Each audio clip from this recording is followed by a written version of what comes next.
the Arizona desert. For centuries, it has been a site of struggle, of conflict, of survival. And on this hot, dry morning, new battle lines were being drawn. But this time, the arch rivals were machines.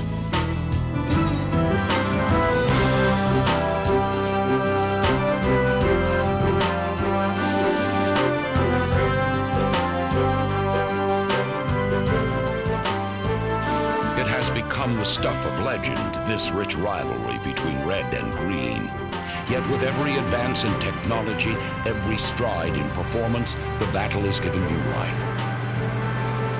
So they came together this day, the Case IH Magnum 7200 series and the John Deere 8000 series, to see, once again, which held the upper hand.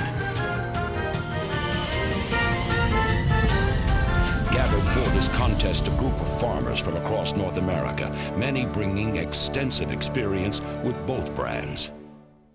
Yes, we tried an 8100. We put 100 hours on it last fall. Well, truthfully, I'm going to tell you, I've been running 5 4850 John Deeres, and in the last month we've sold all those and we've purchased 5 7250s. Since 1972, we've run red and green tractors together and compared them for the last, whatever that is, 20-something years. Yes, we tried the new Deere out. They've got a good tractor also. We don't buy just because they're red or green. We look at price and what the tractor will do for us. And to be quite honest with you, we were interested in the new Deere, some of the changes they made. And so we ran one for several days on our farm, did some deep ripping, and we liked the tractor. Set up and ballasted identically, 4 machines awaited the brutal task ahead.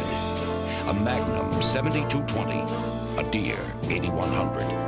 A Magnum 7240 and a Deere 8300. Their burden, identically prepared, heavy two-way plows and massive offset discs. And as the Arizona sun seared the battleground, men and machine received the command they had come for. Let the games begin.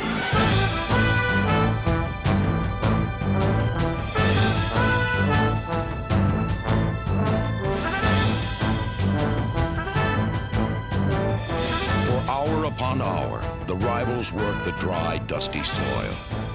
And when the last acre was turned, it was opinions that were brought to the surface.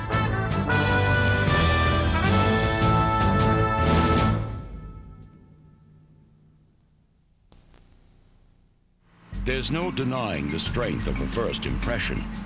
And the John Deere 8000 series cab certainly makes a strong one. But was the price paid for increased visibility too high?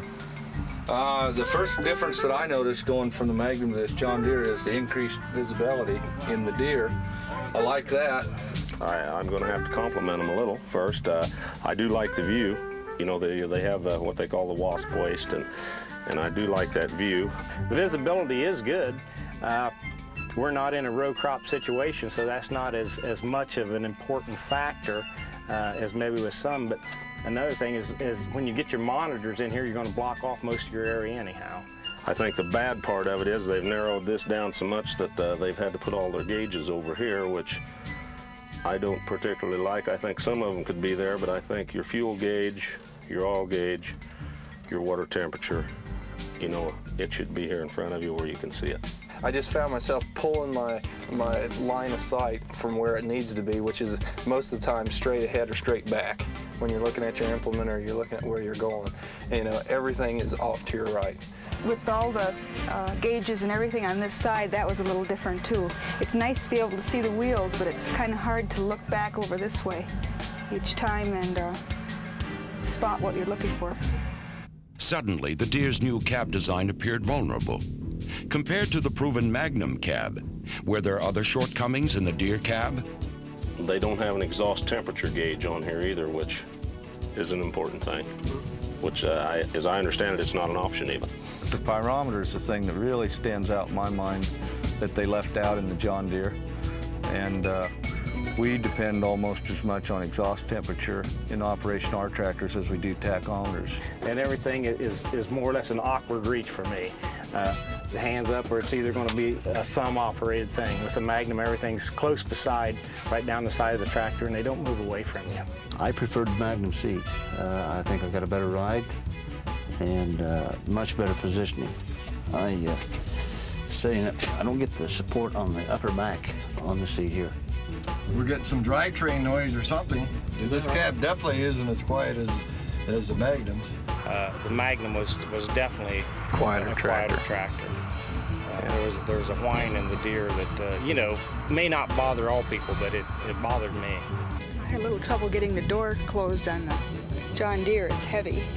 I like the door a lot better in the Magnum, the fact that it's an easy reach and it's easier to shut than a Deere.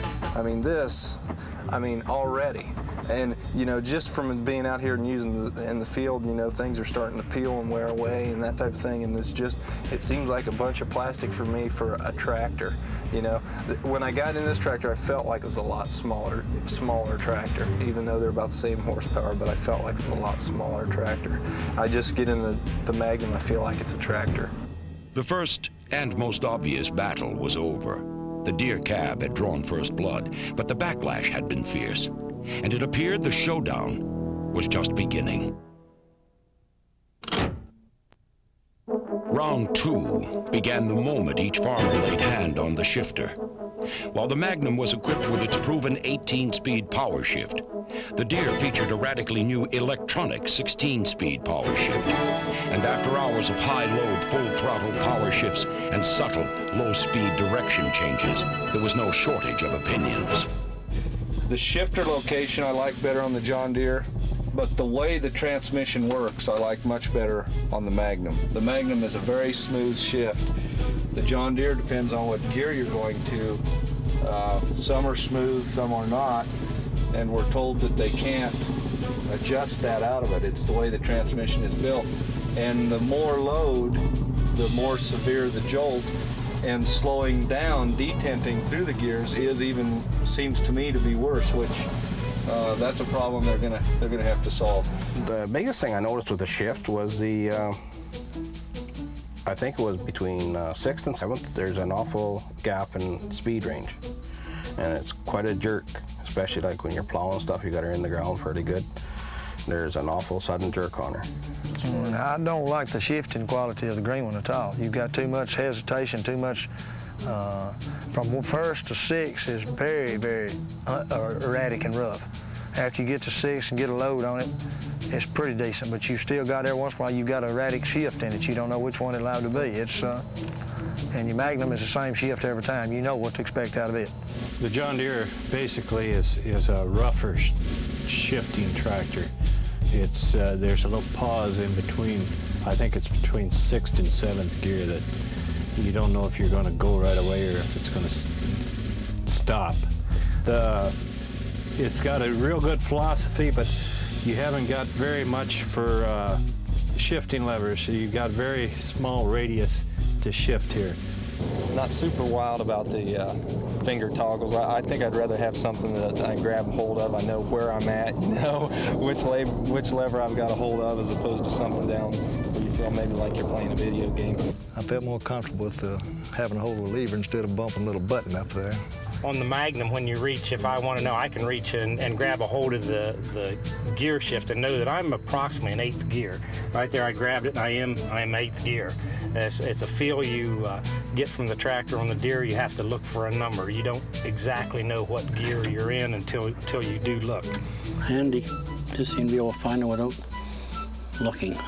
I like the Magnums where I know what gear it's in without looking around trying to figure out what gear I'm in. I can tell by the feel what gear I'm in. The skirmish was over, but the questions had just begun. Were the small controls of the Deere an innovation or an invitation to trouble? As the day wore on, the challenge of working with two-way plows brought an important issue to the forefront. How do the controls of the two brands compare? Specifically, the hydraulics and throttle, which are positioned conventionally in the Magnum, and set into the new control arm device of the Deere. Personally, I like this layout, but it is electric over hydraulic. How dependable is that going to be? My Magnum, if all I have is a cable running my hydraulic remotes, that breaks, I know how to fix it, I can fix it in the field. It's a minor breakdown.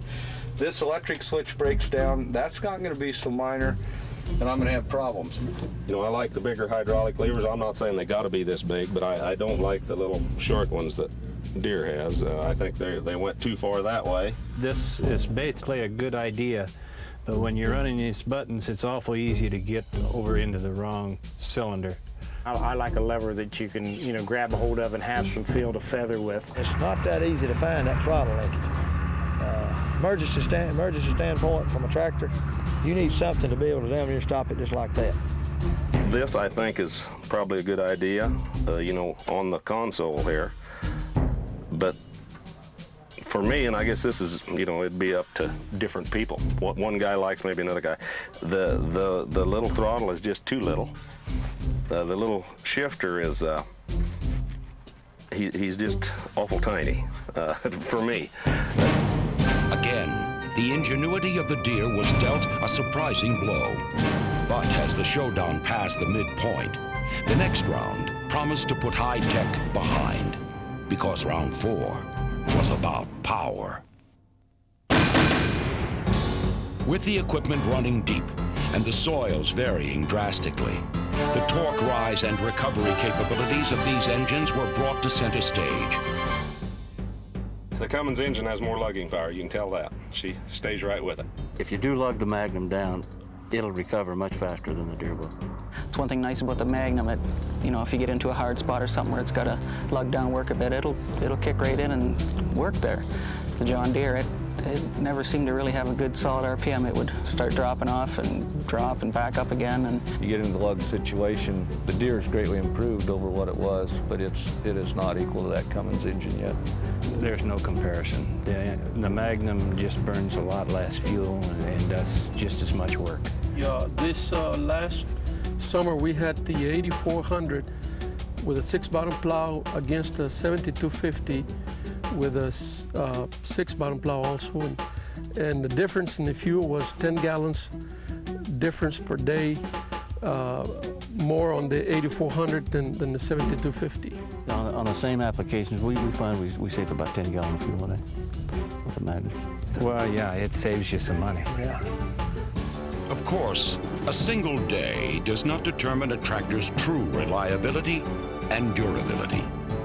What had the Magnum proven to these owners over years past? I've been running Magnums for 8 years since they come out. They come out in 1988, and reliability's been excellent.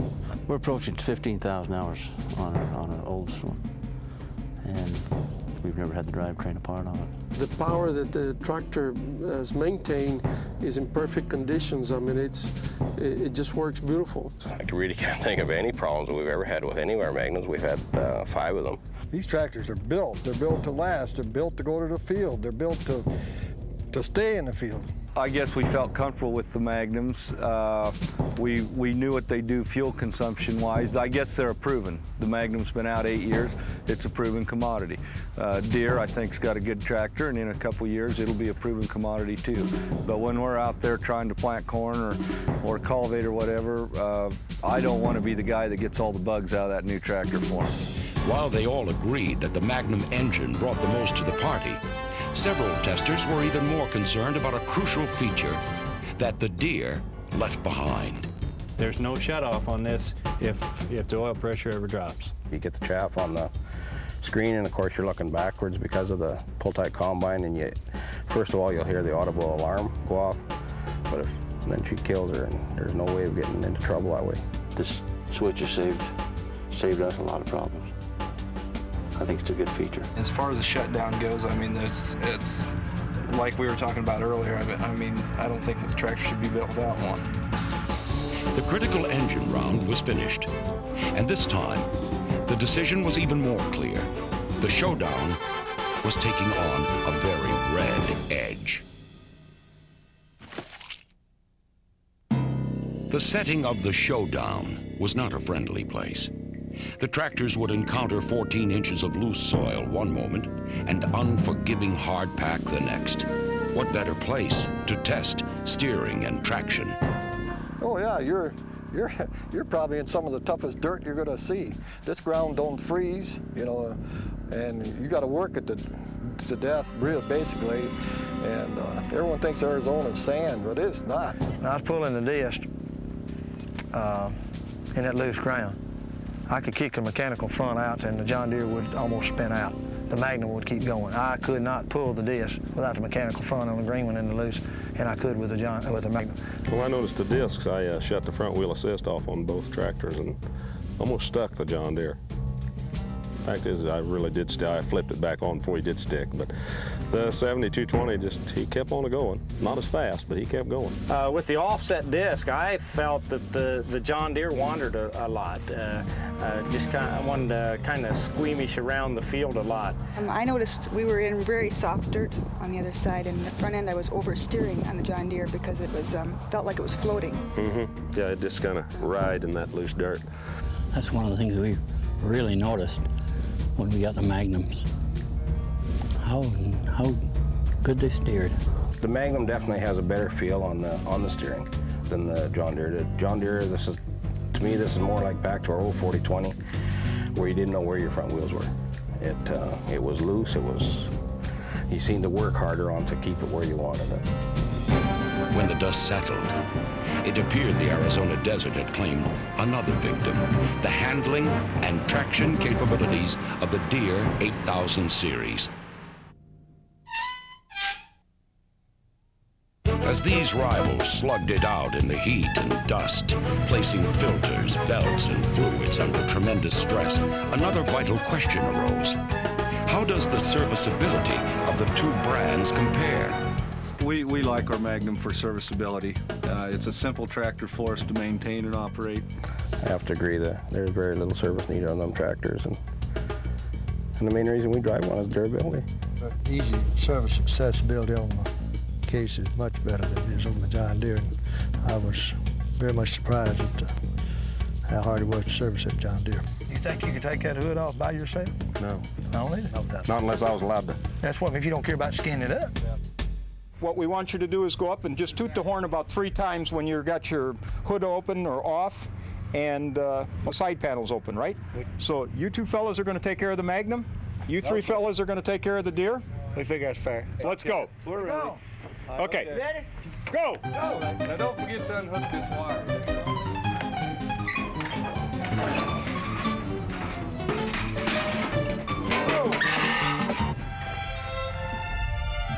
Get all them hoses out of the way. Looks like we're going to a rat race or something. You got 2 bolts up front. You got to get one. I think this whole piece has to come off. These bolts. That there just won't give up. You know what? This is a cute little deal. Oh, quit blowing your horn. I believe they're going to have to get the dealer to do that. That's going to be about $42 an hour, isn't it? Yeah. They got 3 men there taking an hour. Let's see, that's $126 worth.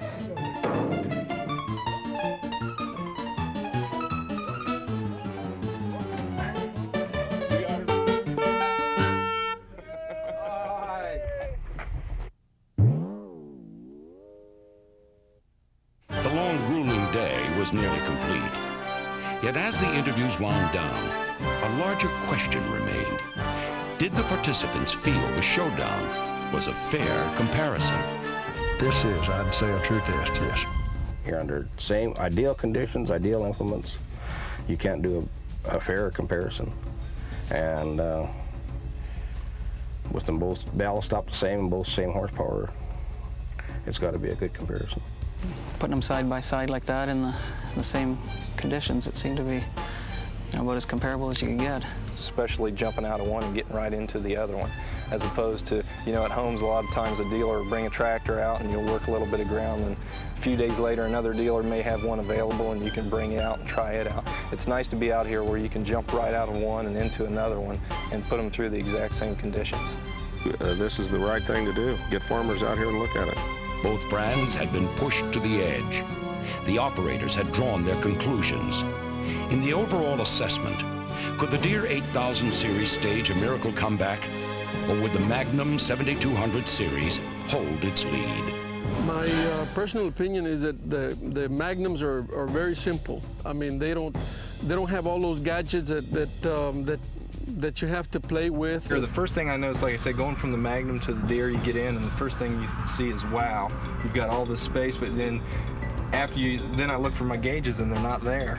You know, here all my gauges were here, and you think about it, the only visibility you're gaining is right behind your front tires, and we don't cultivate with the tractor, so it's not really that big a deal for us. We've just been so satisfied with the Magnums. We have not had any, what you call serious breakdowns. We've had the minors, you know, but especially for the applications we use them on, we're just extremely satisfied. Going to the Magnum over the Deere was the fact that, you know, we could see where resale on the Magnum is up, you know, in good shape. And that's a, you know, a big thing when you go to purchase a tractor. That's what I think. The reason that the resale value finally got as good as Deere or better was because when you buy it secondhand, it's still as good as it was when I bought it firsthand. You know, before you think, well, did I make the right choice? Did I drive it enough? Did I compare enough? And today I really felt like I did. After trading in Deere tractors and coming out here today, I'm much more convinced that I did the right thing when I purchased our 7250s. The verdict was in, and the showdown was over. After going head-to-head in the heat of the Arizona desert, farmer after farmer had preferred the Magnum tractor. While the Deere had made significant technological strides, it was still unable to match the proven performance and pure workability of the Magnum. Bottom line, there is simply no substitute for the years of refinement and millions of work hours that have made the Magnum tractor the world's finest. If you need more proof, all you have to do is ask an owner.